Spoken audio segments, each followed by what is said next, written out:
This is a step-by-step guide on how you can practice for an interview alone, with a friend, or with a group. Use this to practice the interview skills that I talked about in the previous video on the interview portion of the early admissions exercise. I will first go through the key areas that you should take note of while practicing. Then I will share some practice questions for you to use. And from there, I will take you through the step-by-step action plan on how you can practice for an interview. There are 3 key areas that I would suggest for you to focus on. These were the 3 key areas that I saw most of my students struggle with. And we begin with stiffness. During the interview, you might be feeling really stiff or perhaps jittery. It's basically an uncomfortable feeling stemming from a bit of anxiety, which is very normal in such a situation. And when you practice for an interview, each time you go for another round of practice, this feeling should fade on its own. Because much of it is caused by your inexperience with interviews. It is something new, and you are simply not used to it. That's the good news. Just keep practicing and you will automatically get better. The bad news is that you're not going to feel 100% comfortable. This is because a part of the uncomfortable feeling is caused by stress, and you cannot get rid of this stress simply because it is caused by the importance of the interview. And that is completely fine. In fact, a bit of stress will keep you alert and prevent you from looking bored during the interview. And most interviewers will expect it because that's the nature of interviews. So in the area of nervousness or stiffness, just keep practicing until you automatically feel more comfortable over time. The next area to focus on is the issue with short answers. You may notice that you are giving answers in short phrases or even just 1 or 2 words answers. This is something you have to consciously work on. Remember what you have in your portfolio and the achievements you got. While you are practicing, actively try to say more so that you become more comfortable with speaking and elaborating after each round of practice. Should you write a script? If you are having a really hard time elaborating, then yes, you should prepare a script. It will be helpful, but do your best to practice until you are able to answer the questions naturally. Many of my students start off with a script as well, and they slowly win it off during the practice. Only a handful of them, usually the presidents, are able to speak naturally from the beginning, so there's nothing wrong with relying on the script at the start while you are still practicing.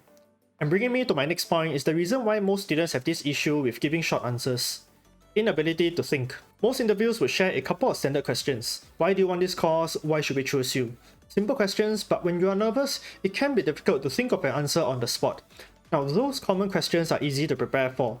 However, most interviews will also ask you special questions unique to the context that the interview is held for. And these questions are usually designed to make you think on the spot because the interviewer wants to see how you respond to it. For example, in the context of a film course, do you know how to operate a camera? Yes. Imagine you are on set now and the camera doesn't switch on. What do you do? There will be questions like that where they want you to think and come up with a response immediately. It is what separates candidates and give interviewers a better sense of your abilities. The good news here is that as you go through each round of practice interviews and work on the first 2 key areas, this third one will slowly improve on its own as well. Let's look at the practice interview questions. I have broken the interview questions into 2 categories, standard and special questions. Standard questions are basic questions that should be common across all courses. Just pause the video here and note it down somewhere for your reference. Special questions are unique to each course. The more you know about the industry of the course you're applying for, the more accurately you'll be able to guess what they might ask. And one easy way to help you with this is to search on Google for the interview questions that are based on the industry of your course. And again, pause the video to note them down somewhere for later. Now let's move on to the actual action plan. We begin with the preparation phase. First, try to find at least one person to practice with. Next, this is optional, but it helps to put on your interview clothes, which is most likely going to be your school uniform. This will help you get in the right frame of mind for the interview. Then, you set up the interview at the table. This could be over Discord or Zoom as well if you are doing it online. And lastly, this is quite important, mentally tell yourself that you are now in the interview. The more seriously you take this, the more authentic the practice will be, and thus the more you will get out of this. Once you have done all of that, you are now ready to begin the first round of your interview practice. Round 1. Step 1. Have your friend ask the standard questions and then you answer them. Step 2. Do the same thing but with the special questions. And that's the end of the interview, but it's not the end of round 1 yet. Step 3. Have your friend give you feedback. Are you too stiff? Are you speaking too fast? Or perhaps you're too soft? Refer to the 3 key areas if your friend is not sure what to comment about. Step 4. Take note of the issue. It is most likely one or more of the 3 key areas that I talked about. From there, identify which issue you want to focus on in the next round. That's the end of a full round. All you have to do now is repeat step 1 to step 4 for the subsequent rounds, focusing on one key area each time until you meet the criteria to stop. But how do you know when to stop? You can safely stop when you feel confident, and in this situation, this is how we define confident. Once again, pause the video to note it down for your reference. And that's how you practice for your interview.